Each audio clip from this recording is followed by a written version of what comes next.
자, 복음이 왜 필요해 시리즈로 여러분과 함께 하고 있는데요. 로마서에서 배운 내용 같이 복습을 하면은 자, 하나님의 진노라는 개념으로 시작을 했어요. 그래서 진노가 무슨 뜻이라고 제가 했죠?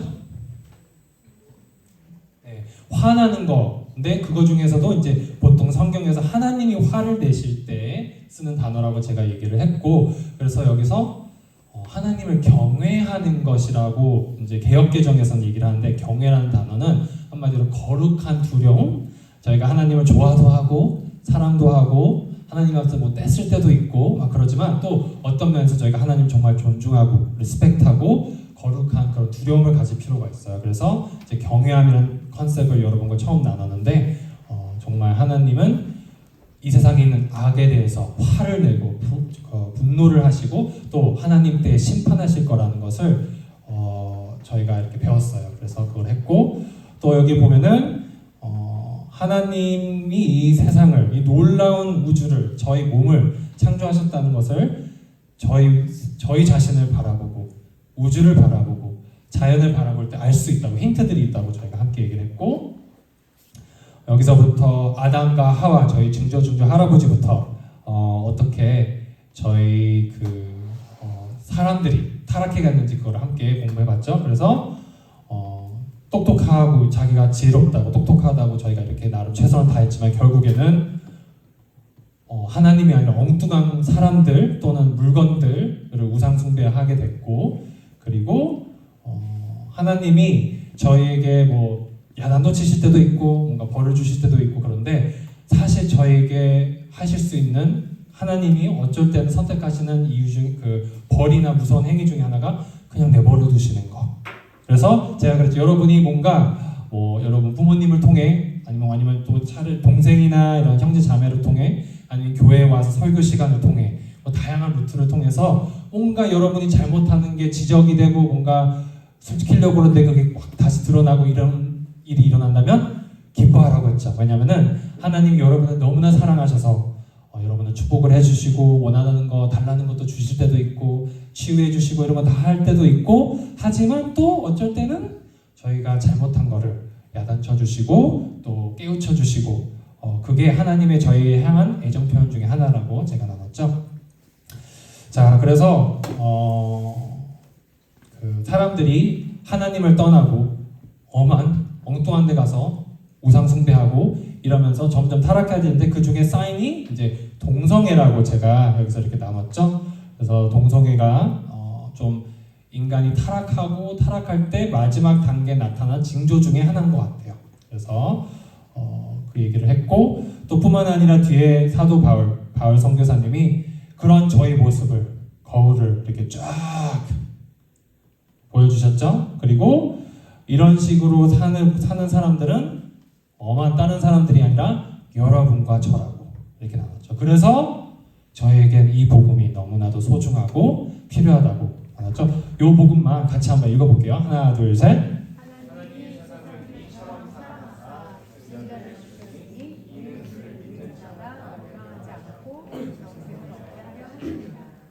아멘.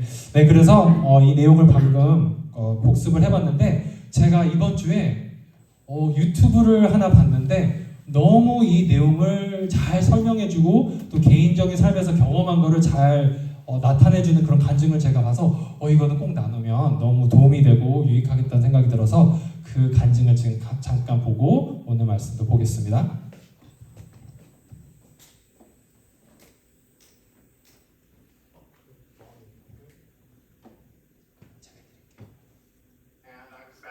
When I was 14 years old.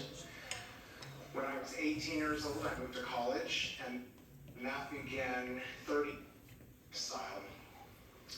I always struggled in the beginning with my faith, and I felt like Christianity was the party I was not invited to. I sort of created my own denomination. I call it Loophole Christianity. And sort of found all the loopholes, like, it's all about how you interpret the scripture, or this applies to you but not to me, or Paul didn't really mean that when he said that in Romans, but it was all just ways of skirting the issue. As time went on, I traded God for for lowercase g gods, and chiefly those were the God of my career and success and the God of beauty. And in fact, it was actually my business motto, in constant pursuit of beauty.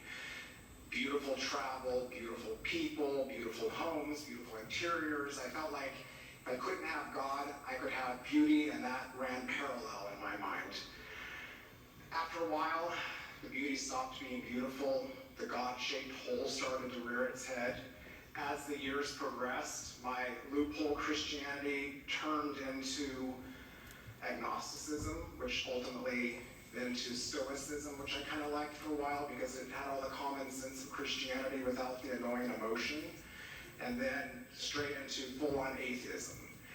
And for a while, being an atheist gave me freedom. I was free to marry a man. I was free to live my life the way I wanted to, not like I wasn't already, to be honest, but there wasn't a guy in the sky writing down everything that I was doing wrong and going to hold me accountable for it later. So it did give me a sense of freedom in the beginning. But the problem was I missed God, because God never let me go. He remembered my commitment to him when I was 14 years old, getting baptized in the Tuolumne River in Modesto, California. And he grew this discontent more and more in me. And suddenly, the gods of hedonism and Epicureanism and the pursuit of beauty became meaningless. Fast forward to 2020, life was great. I was engaged to be married to a man. I had a beautiful home. I had great dogs. Business was booming. I had plenty of income to satisfy my every whim. And that's really what my life had become about. Like, how can I please myself now? What cocktail party are we going to? What amazing trip are we going to take next? What more can we buy or shop or wear? And it got to the point, it's like, I can't do this anymore. I can't do another brunch. And then 2020 and COVID hit. And COVID really made me stop flat in my tracks and reevaluate everything. It's a scary time for business, but you know what? It made me go in deep and examine what my morals were, what my principles were. Did I actually have them? Did I actually have principles per se? And so I had to go through all the issues, and I was sort of shocked that actually my worldview really aligned with a biblical worldview. And that kind of set me back a little bit, and then I proceeded to just be in a bad mood for about 2 years. Because then I was stuck in New York. Fast forward to June of 22, I woke up one morning, it was a Sunday, my partner who I was living with at the time was in Los Angeles for work, and I thought, let me go to church. I was so hungry for truth. Let me go to church. And I knew, nobody needs to know about it. He's gone. I don't have to explain it. I can come in here anonymously and just get out if it's too uncomfortable. And I had known about Times Square Church because years before my parents had come, and they had always told me about it. And so I'm like, well, let me check out Times Square Church. And the funny thing is that throughout the years, the decades, I had no taste for progressive Christianity or gay affirming churches. It didn't ring true to me. And I honestly think, to be honest, I think I might even check the TSC website to make sure there wasn't a rainbow flag. I sat right over there. This was Father's Day of June of 2022. And I sat right over there, and I was so amazed to walk in and literally see the streets of New York all in one place with the sole purpose of praising God. And it blew my mind. I hadn't seen so much joy. And leaving the debauchery and the hedonism that New York is in the month of June. And then the preacher came out. And it was truth bomb after truth bomb after truth bomb after truth bomb. And I was just sucking it up. I was absorbing it. And finally, I made my way down here. I did the altar call. And at one point, he looked at me and he said, there are those of you in this room who the only thing between you and the gates of hell is a praying mother and a praying father. And I was like, I knew it was for me. It was incredible. It was a life-changing moment.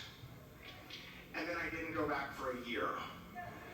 I knew if I came back here, I would be too convicted and I would have to make a change. I wanted to just chalk this off as a fun experience, move on with my life. I knew I'd have to be embarrassing, it would be messy, I would have to break up a relationship.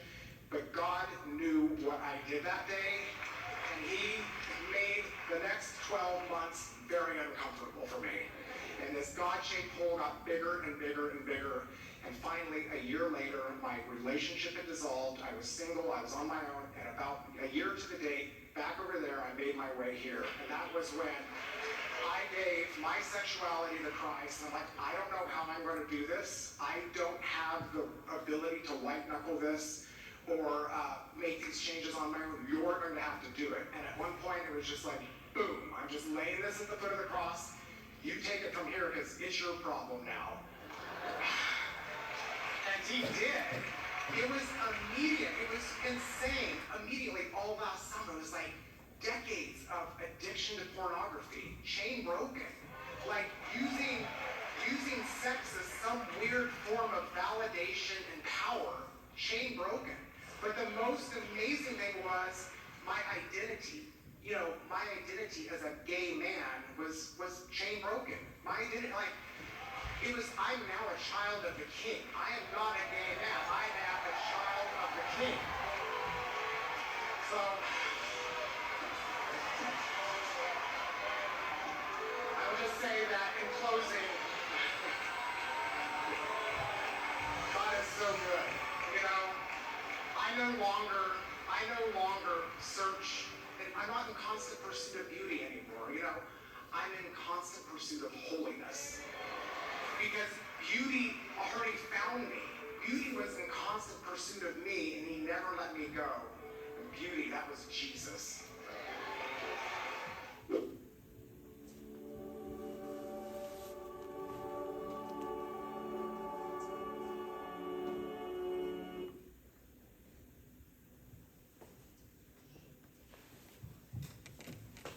자, 하나님께 영광의 박수 드릴게요. 너무 귀한 간증이지 않나요? 네, 하나님은 저희를 그렇게 너무나도 사랑하시고 저에게 어떤 죄나 어떤 고민이 있다고 해도 그 모든 것을 다 해결해 주시고 그 분의 사랑으로 놀랍게 변화시켜 줄 수 있는 분입니다. 계속해서 오늘은 제목이 복음이 왜 필요해?로 계속해서 나눌 건데요. 네, 로마서 2장부터 같이 읽을게요. 로마서에서 계속 공부하고 있는데 오늘은 2장 1절에서 11절 말씀 함께 보겠습니다.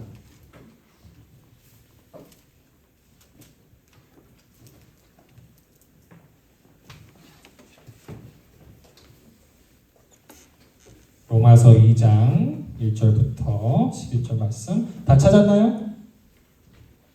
자, 그러면 같이 한번 보겠습니다. 한 구절씩 차례차례 읽을게요. 그러므로 남을 판단하는 사람아, 누구를 막론하고 내가 핑계하지 못할 것은 남을 판단하는 것으로 내가 너를 정죄함이니 판단하는 내가 같은 일을 행함이니라.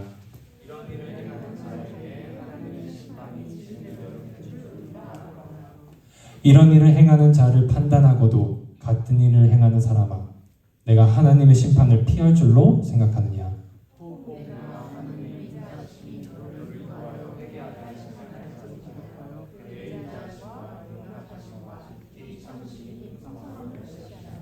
다만 내 고집과 회개하지 아니한 마음을 따라 진노의 날, 곧 하나님의 의로우신 심판이 나타나는 그날에 임할 진노를 내게 쌓는도다. 참고 선을 행하여 영광과 존귀와 썩지 아니함을 구하는 자에게는 영생으로 하시고,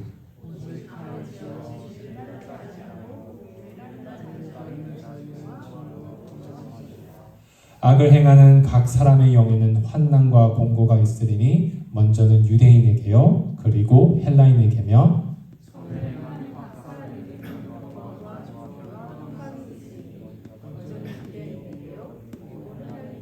같이 읽겠습니다. 이는 하나님께서 외모로 사람을 취하지 아니하시니라. 아멘. 기도하고 나누겠습니다. 하나님 아버지, 방금 읽은 이 말씀을 들으면서 하나님의 말씀이 얼마나 놀라운지, 하나님의 사랑이 얼마나 놀라운지, 또 하나님의 정의와 진리가 얼마나 정확한지 다시 한번 깨닫습니다. 하나님, 저희 마음을 문을 열어주시옵소서. 성령 하나님 초청합니다. 저희 마음 가운데 오셔서 예수님을 계시하여 주시옵고, 오늘 저희가 함께 나눌 이 말씀이 저희 마음속의 모든 영역 가운데, 삶의 모든 영역 가운데 깊이 심겨지고 많은 열매를 맺을 수 있도록 성령 하나님 마음껏 역사하여 주시옵소서. 감사드리며 모든 말씀 예수님 이름으로 기도드립니다. 아멘. 네, 그래서 복음이 왜 필요해? 라는 제목으로 계속 여러분과 하나님의 말씀 나누고 있습니다. 네, 그래서 1절, 2절 얘기를 했는데 여기서 보면은 1절만 다시 한번 같이 읽어볼게요. 하나, 둘, 셋.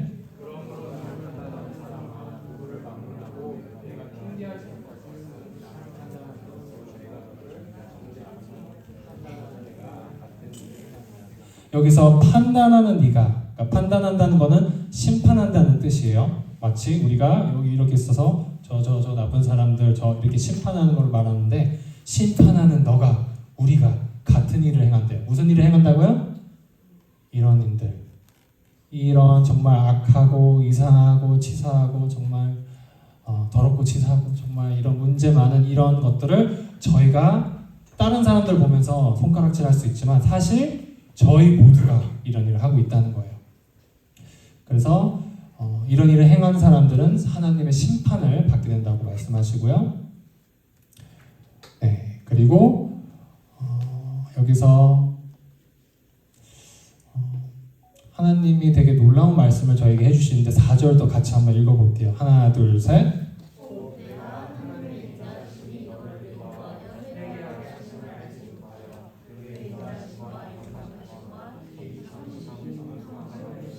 너무나도 놀랍고 깊이가 많은 말씀이고 제가 감히 이 말씀을 다 여기서 해석하거나 설명해 드릴 수는 없지만 몇 가지 큰 해석을 말씀을 드리면은, 첫 번째로 우리가 만약에 딴 사람들을 보면서 저 사람들 뭐야, 저런 사람 죽어야 돼, 저주받아야 돼, 저런 어떤 저렇게 저럴 수가 있는 사람들 있지, 막 이렇게 판단하고 심판하고 이러는 사람들에게 사도 바울이 말하고 있어요.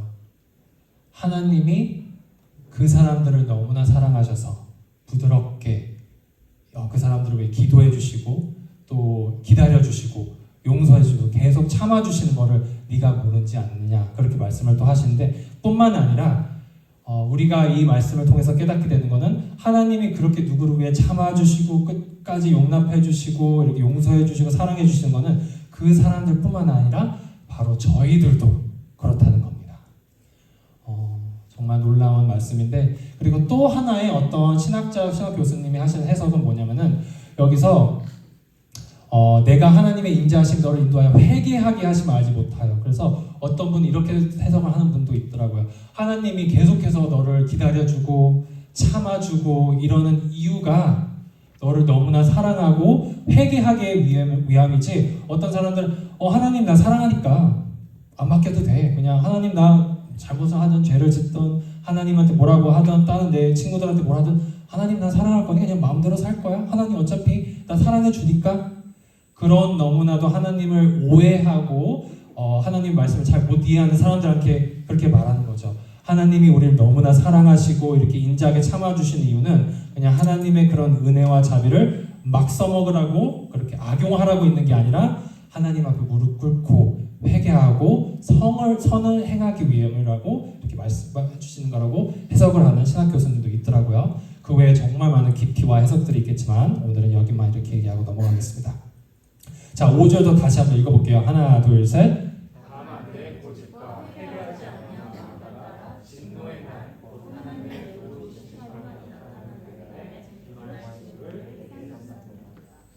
네, 진노에 대해서 회개하지 않은 사람들 향해서 사도 바울이 예언적으로 말씀하고 계시죠. 끝까지 회개하지 않고 악의 길을 떠나지 않는 사람들은 결국에는 하나님이 그 사람을 향해 갖고 있는 진노와 벌이 점점점 쌓인다고 말씀하고 계시고요.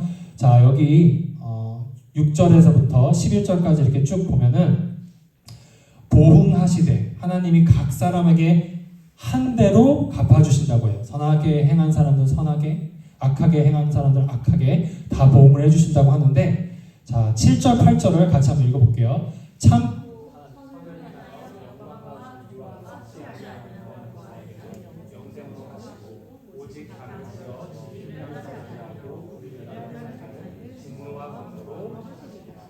자, 궁금한 게 있어요. 참고 선을 한다? 자, 방금 저희가 굉장히 악하고 정말 더럽고 치사한 이런 일을 다 하는 그런 사람이라고 얘기를 했는데 어떻게 저희가 선을 행할 수가 있을까요? 부족한 저희가, 원래 예수님 믿기 전에 죄인이었던 저희가 어떻게 선을 행할 수가 있을까요? 틀려도 돼. 한번 누가 추측해 보겠어요?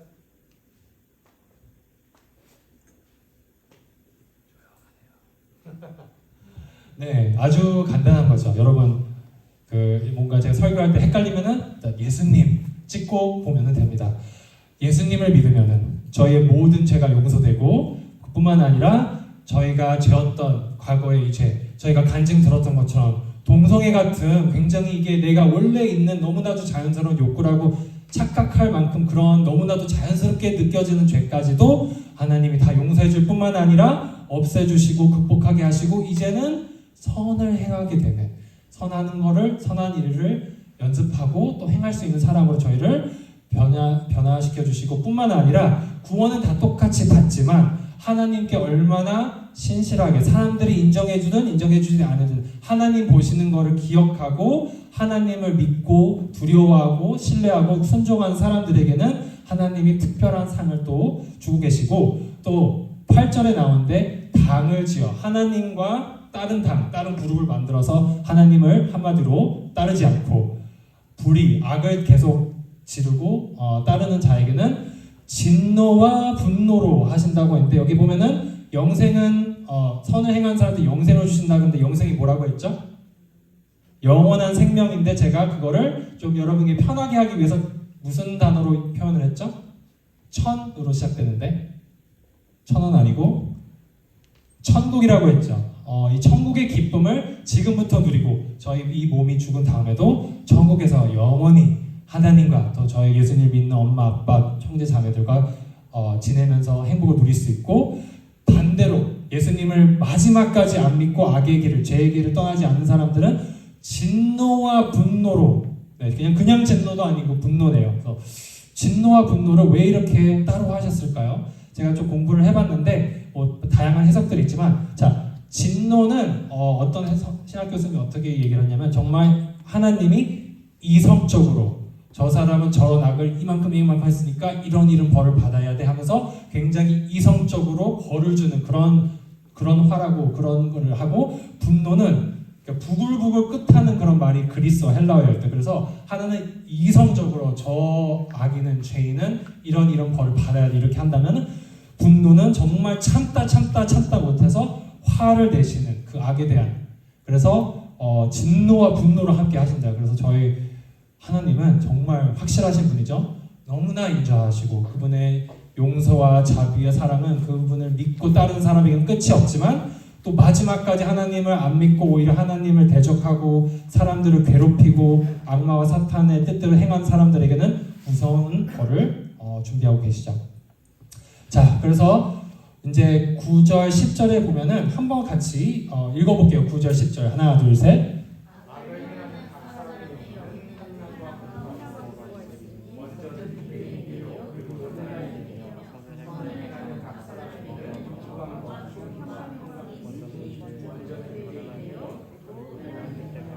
네, 어떻게 보면은 저희가 방금 이 내용이랑 비슷해서 제가 디테일하게 설명 안 해드렸는데, 여기서 유대인 그리고 헬라인, 그래서 이 다음 구절에 보면은 이제 유대인과 유대인이 아닌, 저희가 구약 성경에서 읽었던 이스라엘 백성과 그 이스라엘 백성이 아닌 한국 사람들, 백인들, 흑인들, 동양인들, 그런 사람들의 얘기가 나와서 사도 바울 선생님이 그쪽으로 약간 내용을 이제 바꿔가고 계세요. 방을 틀고 가고 계시는데, 네, 그 외의 내용은 똑같습니다.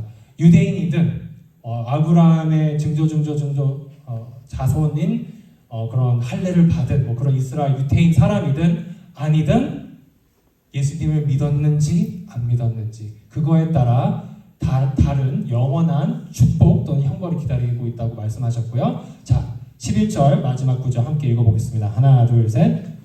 하나님께서 외모로 사람을 취하지 않으시나니. 네, 하나님은요, 여러분, 저희가 생각하는 그런 편견 갖고 저희를 판단하거나 그렇게 외모를 취하지 않는다는데 한번 편견을 갖고 사람을 나쁜 식으로 차별화하지 않는다는 뜻이에요. 저 같은 경우 얼마 전에 좀 회개를 한 게 있는데 제가 어떤 선교사님을 오랜만에 뵀는데 그분이 좀 나이도 있으시고 좀 외모에 관심이 없으신가 봐요. 그래서 되게 그냥 아저씨까지 하고 오셨는데 저도 모르게 그 사람이 불편하더라고요.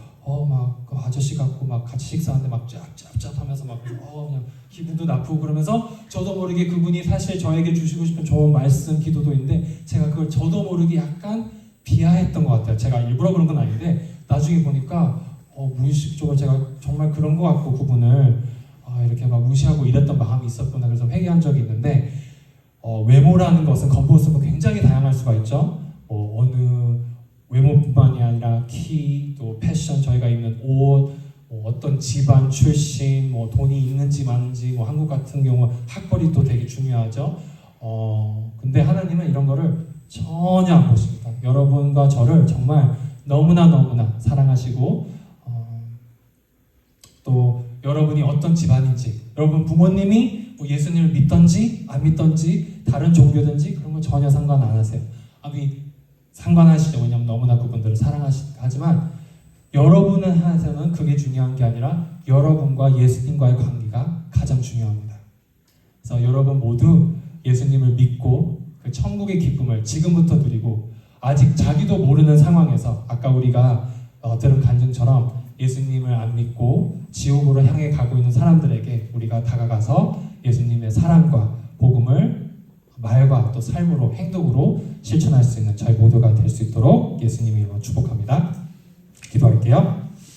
하나님 아버지, 계속해서 주님의 놀라운 말씀을 듣고 또 듣습니다. 하나님 잊지 않게 하여 주시옵소서. 이미 예수님을 믿는 저희들에게는 저희가 예수님을 지금 이렇게 믿고 교회에 와서 예배를 드리고 주님 말씀을 들을 수 있다는 게 얼마나 큰 축복인지 그 감동과 그 깊이가 더욱더 새로워질 수 있도록 축복해 주시고 이 밤 가운데 아직 예수님을 모르는 친구들이 있다면 주님 불쌍히 여겨 주시옵소서. 자비를 베풀어 주시고 주님 끊임없이 오늘 간증 들은 것처럼 너무나도 지금 청소년 때 하나님을 만났으면 좋겠지만 그렇지 않다고 해도 주님 계속해서 포기하지 않고 계속해서 마음에 문드들어 주시고 구원하여 주시옵소서. 하지만 가능하다면 지금 당장 정말 이 천국의 기쁨을 누리고 너무나도 행복하게 지내고 그거를 저희 사랑하는 가족과 친구들과 나눌 수 있는 그런 행복하고 복된 OIG 친구들, 그리고 선생님들이 될 수 있도록 축복하시고 구원하시고 성화시켜 주시옵소서. 감사드리며 모든 말씀 예수님 이름으로 기도드립니다. 아멘. 네, 그래서 오늘 저희 미션은 이번